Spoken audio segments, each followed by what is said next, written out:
There's a lot of optimism around what she can bring to the country. She's been in power for the past 3.5 years, so I think there needs to be answers. I feel like she's a little vague on certain things, just trying to agree with a lot of people. Be a peace candidate, not a war candidate, pro-war candidate, and then crack down on immigration. That would win my vote.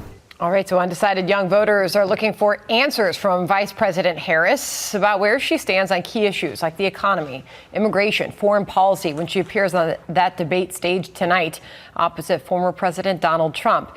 Lindy Lee is a member of the Harris National Finance Committee and a delegate for Pennsylvania. Welcome to you. Thanks for joining the program. Thank you so much for having me. All right, first up, manage our expectations for tonight. What do you hope Kamala Harris provides an undecided voter on that stage tonight? Thank you again. Well, she's going to focus on issues. She's going to talk about the opportunity economy that she's already unveiled and bringing down costs for Americans and also unveiling her child tax credit. She's going to be focusing on the issues time and time again, while Trump is going to be focused on petty disputes. Okay, let me stop you there. Let's dig in, because I think this is really important that people hear, you know, where she's going to stand on these issues, because we haven't seen a lot of interviews, right? We haven't gotten the news conferences. We have not gotten clarity on a lot of the flip-flops. So, Lindy, let's start with the opportunity economy and her focus to bring down prices. We heard that in her interview. That's going to be her priority day one. We have not heard her acknowledge how these prices got here. Those prices ran up under the Biden-Harris administration. And most economists are in agreement that that was because of massive government spending. So is she going to acknowledge what got us here to describe how she can fix the problem?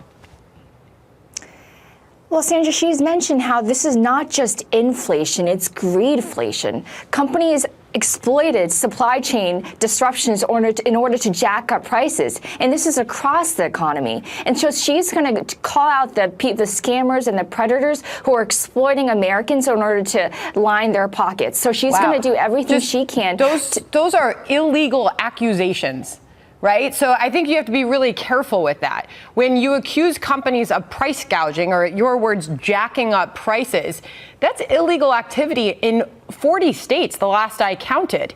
We have not seen any legal activity. So will that work on the debate stage with the American voters who are living through this inflation crisis? I think it will, because they are experiencing it every single day. When they go to the grocery market, they see that there's shrinkflation, that their dollar is not going as far as it used to, that they're not getting as much food or what have you as much as they used to. So they know, Kamala Harris knows very well that inflation hurts, but inflation has come down. It's now under 3%. And we also have to bear in mind that inflation is something that hit every single country on the face of the earth. And America has come back stronger and more resilient than any other country. Just to be clear, and Donald Trump will be able to highlight this, inflation was at 1.4% when Biden and Harris took office. It then ran up to much higher than that, over 9%, and it's still almost double that today. Okay, so while I have you here, how will she address some of these flip-flops? I know there's a lot of voters who are concerned about where she stands on some of these key issues, like the border wall, like fracking. Will she be able to clarify those issues and where she stands policy-wise? I think instead of focusing on why she has evolved, we have to ask why Trump hasn't. Why, in the face of facts, has he not changed his mind?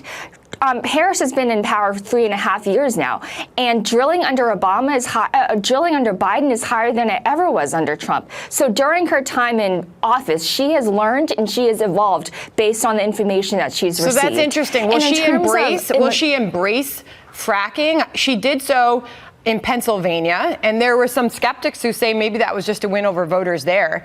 Will she own that message and follow through if she wins the White House? She is already starting to do that. She's embraced energy independence, realizing how important that is for our national security, especially in this increasingly contentious world. We need to have a very clear energy independence policy. And she's also doing that on matters like U.S. steel. She's come out against the sale of U.S. steel to a Japanese company in order to keep ourselves independent real and quick, strong. I appreciate everything you're saying. I'm just trying to move through all these topics with the time that we have. So is it fair to say she's pro-fracking, Kamala Harris? I think she's pro-energy independence and doing whatever we can to make sure that our policies, that our economy is not contingent on another country. Really interesting. I hope you come back, Lindy. It was the first time that we've had the chat and had you on the program. We hope to have you back soon. Thank you for inviting me. I appreciate it. Okay. All right. We'll be watching the debate tonight. Thanks.